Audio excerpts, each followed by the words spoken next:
Hey everybody, it's me, your friendly neighborhood Uncle Pete, and this is my series Nails in the Coffin, where we learn that with great kills, there must also come great nails. When this video goes up, we have 59 days left until Halloween.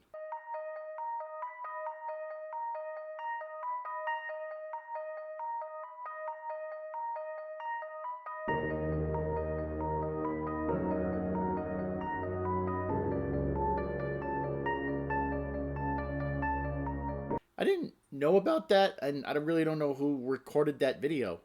MJ? Well, Michael didn't find me at Haddonfield Memorial Hospital, and he's kind of stupid, so I'm not going to worry about it. Uh-oh. We are back in Haddonfield this week. Fans wanted Michael Myers to return to the franchise after they were disappointed with Halloween 3 Season of the Witch. And this movie is his return. I mean, it's in the title. Here's a summary of the average Nails in a Coffin for the first 3 movies in the franchise. We last saw Michael set on fire and collapse at the end of Halloween 2. Well, I guess he didn't die because he's been in a coma for the last 10 years. Currently, Michael is being transferred from Ridgemont Federal Sanitarium to Smith Groves Sanitarium. During the transport is where we get our first kill. Michael is laying unconscious in the back of the ambulance on the way to Smith's Grove.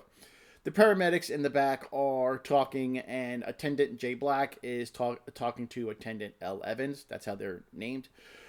Michael overhears this. Did Hoffman say anything about living relatives? Yeah, a niece living in his hometown. And hearing that there's another Strode out there wakens Michael up from his coma. Michael grabs Attendant Black's head and he bashes it into the side of the ambulance. Then he takes his thumb and he pushes it right into Attendant Black's forehead, killing him. The first kill in Michael's return was Attendant Black, and he earned himself 2 nails in the coffin. Michael's arms weren't strapped down, but if he's strong enough to push his thumb into someone's skull, straps probably wouldn't have stopped him. If anything, it was just bad policy and procedures on the sanitarium staff when transporting him. As soon as Michael woke up, he grabbed Attendant Black's head and started to bash it into the side of the ambulance. The other attendant in there, she just cowered in the corner. He kind of tried to fight him off, but it had no effect, and this guy really wasn't given much of a chance, and he died having a thumb pushed into his forehead, which is kind of painful and gross. So, for the first kill in this movie, I'm going to give Attendant J. Black 2 nails in a coffin. The other attendant and 2 paramedics all died next, but they were all killed off screen, so we're not going to be able to nail any of them. But after Michael did kill everybody, the ambulance crashed into a river. Michael escaped and is now making his way to Haddonfield.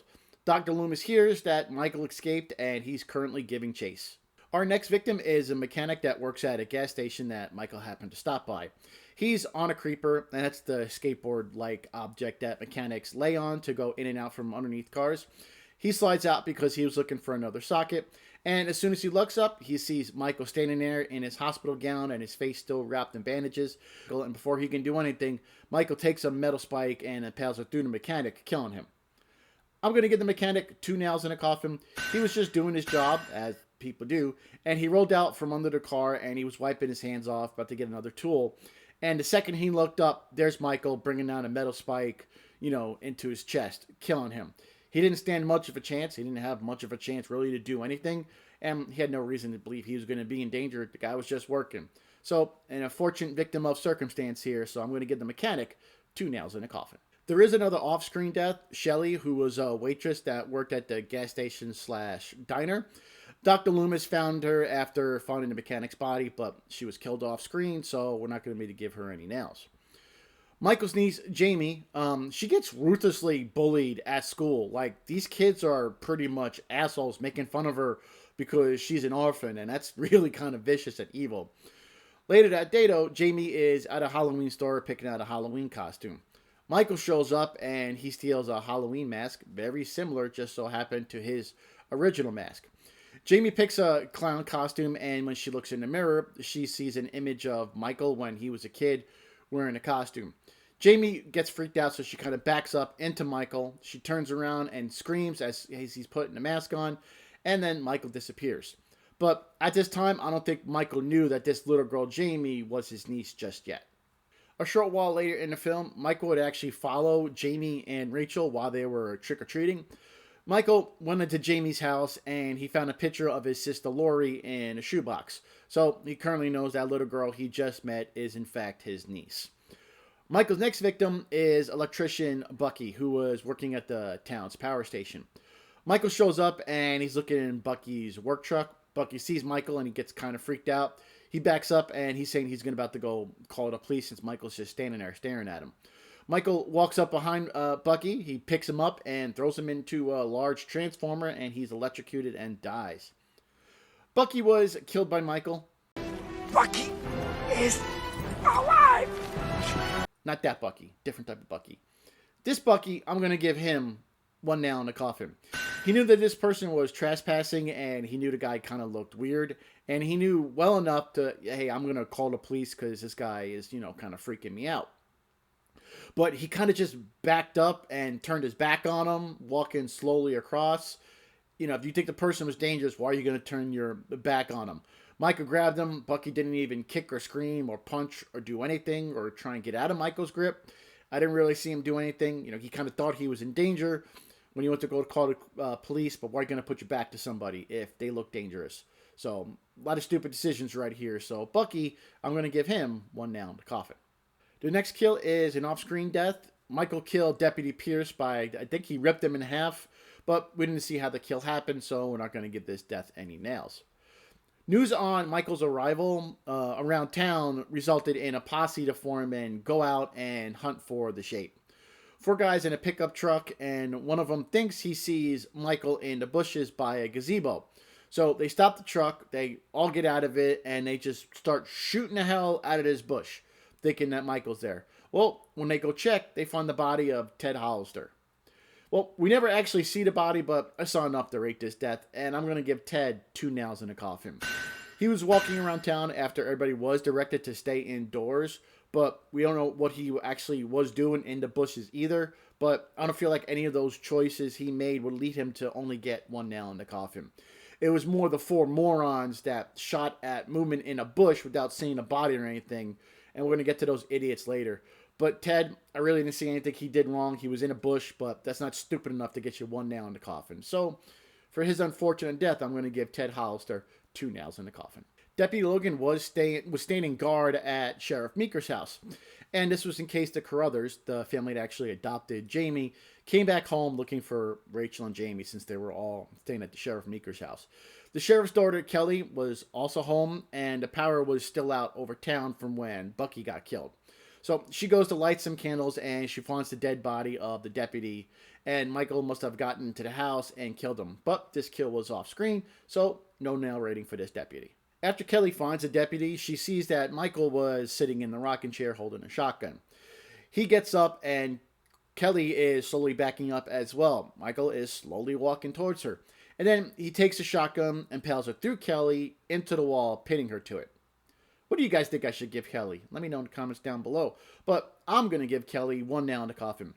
She saw Michael slowly getting out of the rocking chair, and she probably knew that, hey, this person just killed this deputy that was standing guard in my house because this insane killer is after Jamie.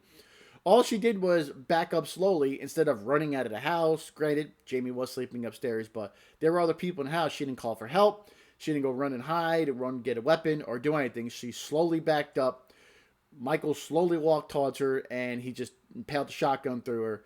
I didn't see Kelly really do anything, so especially since Michael moved so slow, Kelly at least had a chance. So I'm going to give 1 nail for the cops do it by the book, Kelly. Michael is in the house, but so are Rachel, Brady, and Jamie. Brady has a shotgun, and they try and leave the house. Rachel wants to go find Jamie, but Brady says that she's a goner and they must get out of the house. The front door is locked, so Brady shoots the lock, but it's a metal door because that's the sheriff's house. So they run upstairs. Jamie comes out of hiding, and Rachel runs to her. Michael is slowly walking up the stairs. Brady tries to shoot Michael, but the rounds are spent in his shotgun. He tries to reload it, but this is a movie, so of course he can't get the breech open fast enough to take the empty shells out. Michael walks up to Brady right as Brady misses with the shotgun blast. Michael throws the shotgun away and slams Brady into the wall. He then picks him up and crushes his spine with his bare hands, killing him. There's a lot to dissect with this kill, but I'm going to give Brady 2 nails in the coffin. He was selfish, not caring about Jamie because he wanted to, try and play hero and get out of the house, even though he had no clue what to do. The front door is locked, but doesn't this house have windows or all the doors? Brady just stood there and watched Michael slowly walk towards him as he was trying to reload the shotgun. He forgot he had working legs. Granted, he did try and fight Michael by hitting him with the shotgun, and he even tried to punch him a couple times. I wanted to instantly give him one nail in the coffin, but since he tried to punch Michael and at least tried to fight him, he just squeaked out getting 2 nails in the coffin. But again, let me know in the comments down below what you would have given good old Brady. Rachel and Jamie were able to get at a house, and Jamie runs down the street, and Dr. Loomis picks her up. They take refuge in the school, and Rachel, she had fallen off the roof, which is why she wasn't with them. She was still trying to, regain consciousness. While in the school, Michael threw Loomis through a glass door, and then Michael was about to grab Jamie, but Rachel does show up, and she was able to temporarily subdue Michael with a fire extinguisher.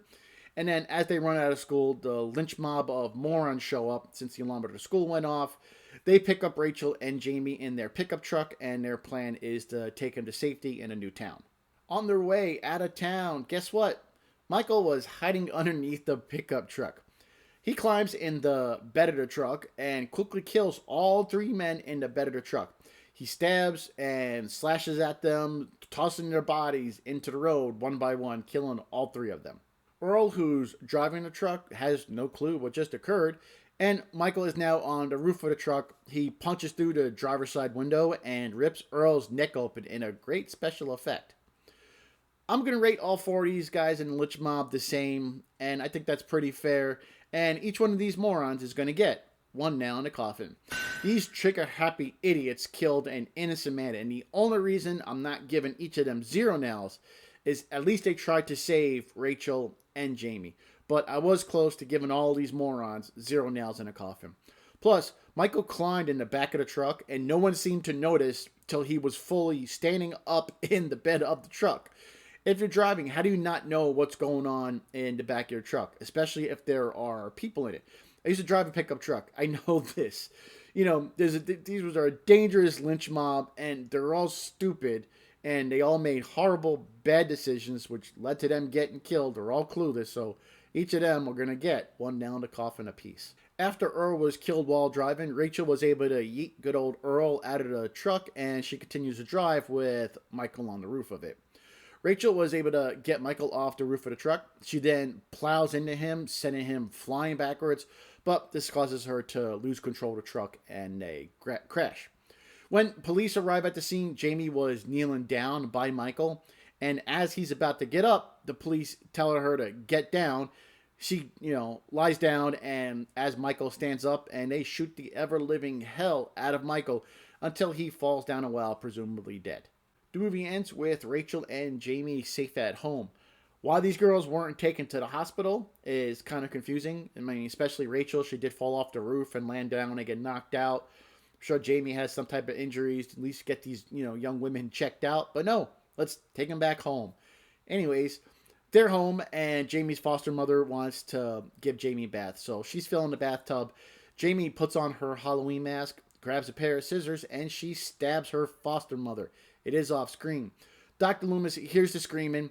He runs upstairs, and he sees Jamie standing there with blood all over her and the bloody scissors. And Dr. Loomis is about to pull his gun out and shoot her. But the sheriff arrives just in time to stop Dr. Loomis from shooting Jamie as he's screaming, "No, no, no." And the audience is kind of led to believe that the evil in Michael has now spread to his niece, Jamie. Here's a summary of all the nails I've awarded. Here's a look at the average nails in a coffin for the first 4 movies in the Halloween franchise.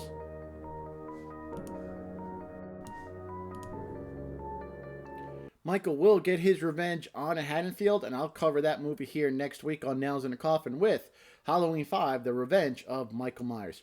Thanks again for watching this video, and if you'd like to help me out, please consider hitting that subscribe button. I'd really appreciate it. Also, let me hear your thoughts in the comments down below. I'd love to hear what you guys and gals think. Before I sign off, I was thinking about how Michael, when he was a kid, he killed his sister wearing a clown mask, and Jamie tried to kill her foster mother while wearing a clown mask.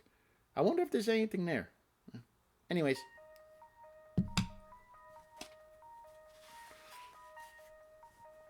I'm your friendly neighborhood Uncle Pete. And remember, with great kills, there must also come great nails.